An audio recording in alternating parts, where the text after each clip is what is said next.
দক্ষ ডাক্তার হওয়ার উদ্দেশ্যে যারা আমার সঙ্গে ইউটিউবে যুক্ত হয়ে আছেন তাদের উদ্দেশ্যেই সপ্তাহে দুইটি রোগ নিয়ে আলোচনা করি, ওষুধ নিয়ে আলোচনা করি।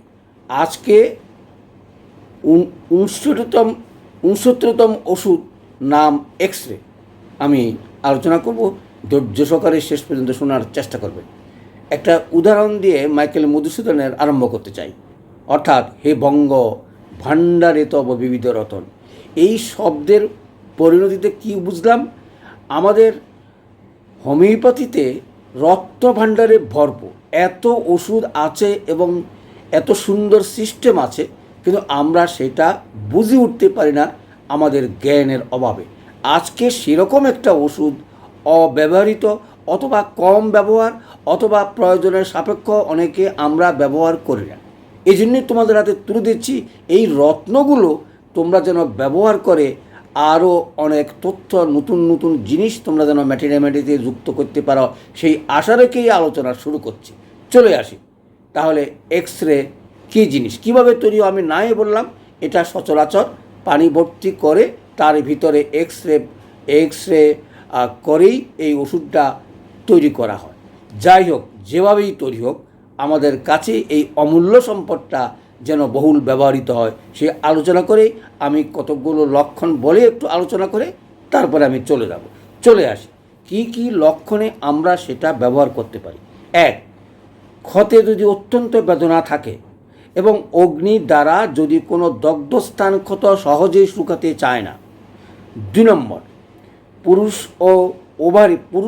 অণ্ড পুংঅণ্ড অথবা ওভারিতে যদি শীর্ণতা থাকে, অ্যাট্রোপি হয়। 3 নম্বর, উপরের ডান মাড়িতে ব্যথা। 4 নম্বর, সর্বাঙ্গে ক্লান্তিবোধ। 5 নম্বর, হাতের তালু খসখস করে। 6 নম্বর, চর্ম শুষ্ক ও বলিযুক্ত।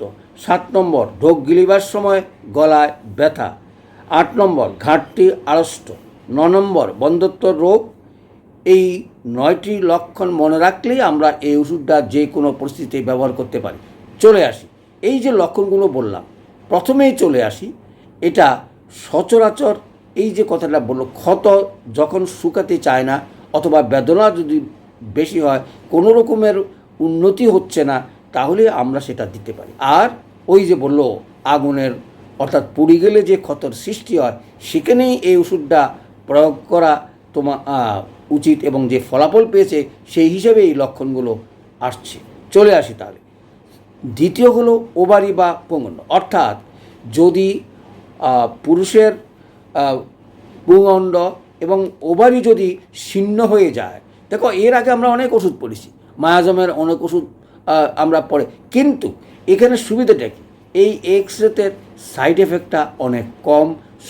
50-শততম পদ্ধতিতে এই যুগে এসে আমরা শততম নিয়ে আর মাথা না ঘামিয়ে আমরা 50-শতম পদ্ধতি ব্যবহার করে এই সকল লক্ষণগুলো প্রমাণ করার জন্য তোমাদের হাতে তুলে দিয়েছি।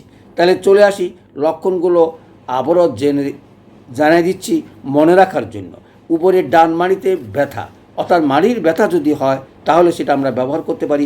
সর্বাঙ্গে ক্লান্তিবোধ, অর্থাৎ দুর্বলতা যেটা আমরা বুঝি, সেই দুর্বলতা যদি কোনো থাকে এবং যেই দুর্বলতার কোনো কারণেই যেন আমরা শান্তি দিতে পারছি না, তখনই এই ওষুধটা ব্যবহার করা উচিত। হাতের তালু খস করে, দেখো সংক্ষেপে অনেক চর্মরোগের চিকিৎসা হয় না, এই হাতে খস করে নতুন তথ্য, এরকম হাতে খস করা অনেক এই সময় আমরা চিকিৎসা করতে পারি না। আর এই ওষুধটি, এক্স-রে ওষুধটি দিয়ে আমরা এই হাতের খসখসে আমরা চিকিৎসা করতে পারি।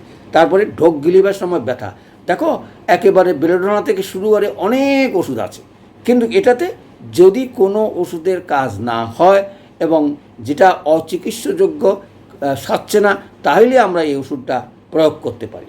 তারপরে ঘাটতি আড়ষ্ট এবং বন্ধ রোগের, অর্থাৎ যাদের বাচ্চা কাচ্চা হয় না অথবা মহিলা বা পুরুষ ওই যে করলাম পুংঅণ্ডের জন্য, তাহলে আমরা অনায়াসেই এই ওষুধটা ব্যবহার করতে পারি।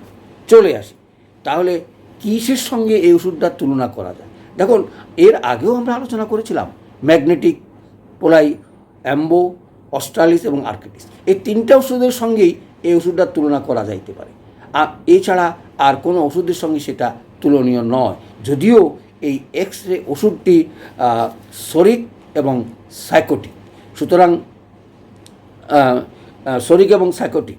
তাহলে চলে আসি কি কি রোগে আমরা সচরাচর ব্যবহার করতে পারি, অর্থাৎ কি কি রোগ দৃষ্টে, যেহেতু আমরা অনেক সময় লক্ষণগুলো মনে রেখে প্রয়োগ করার দক্ষতা বা অভিজ্ঞতা অর্জন করতে পারি না, সেগুলি সহজেই আমরা যদি কিছু কিছু রোগের কথা মনে রেখে ওষুধটাকে সহজভাবে ব্যবহার করতে পারি, সেজন্য কিছু রোগের নাম বলার চেষ্টা করি প্রতিটা ওষুধের সঙ্গে।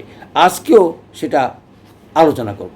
প্রথমেই যদি বলি, রেডিয়ামের প্রয়োগের অপব্যবহার যদি করা হয় এবং উপযুক্ত ওষুধের ব্যর্থতা থাকে, তাহলে আমরা এই ওষুধটা প্রয়োগ করতে, যদিও এটা একটা লক্ষণের মতো, অর্থাৎ রেডিয়ামের কুফল।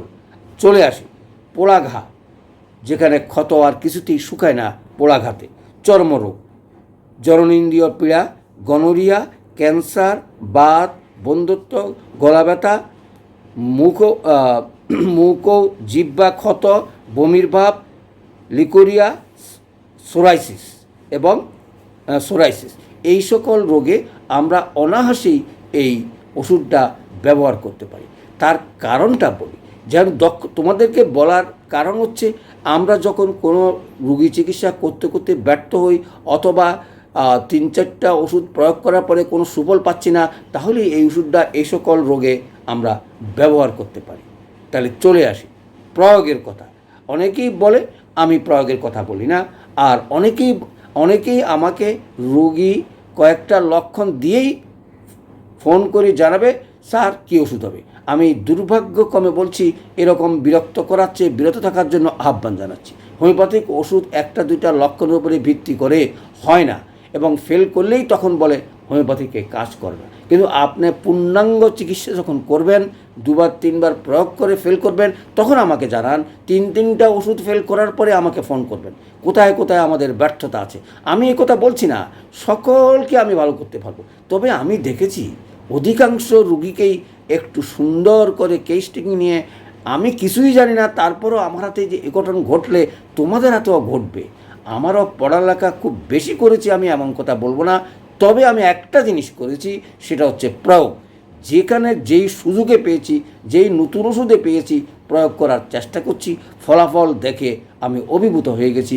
যেই কোনো ওষুধে ম্যাটেরিয়ামেডিকাতে যদি লেখা থাকে এবং সেই বাক্যগুলো যদি তুমি প্রয়োগ করে বিশুদ্ধ প্রমাণ করতে পারো, তাহলে আমি বুঝবো তুমি ডাক্তার হিসাবে প্রসিদ্ধ লাভ করতে পারবে। অর্থাৎ আমি যে লক্ষণের উপরে ভিত্তি করে ওষুধগুলো প্রয়োগ করি, সকল ওষুধেই কাজ করে, এবং সেই সুবাদেই এত জোর দিয়ে কথা বলি এই সকল ওষুধ, যে রেয়ার ওষুধগুলো তোমরা ব্যবহার করে আরও আমাদের ম্যাটেরিয়ামেডিকাকে সমৃদ্ধ করবে, এই আশা রেখেই শততম পদ্ধতি M1 থেকে শুরু করার চেষ্টা করবে। M1, M2, M3 থেকে দিনে 2বার 3বার 4বার অবস্থা ভেদে, অর্থাৎ রোগের প্রকৃতি অনুসারে চিররোগ এবং তরুণ রোগ। আর শততমে আমরা 30 ব্যবহার করি, এবং 30-এর উপরে 200, এর বেশি ব্যবহার করা উচিত নয় বলে আমি মনে করি। কারণ অভিজ্ঞতা ছাড়া, দক্ষতা ছাড়া হাই পাওয়ারের যে ক্ষতি হয়, সেটা থেকে দূরে রাখার আহ্বান জানিয়ে আজকের আলোচনা আমি শেষ করছি। ধন্যবাদ সবাইকে।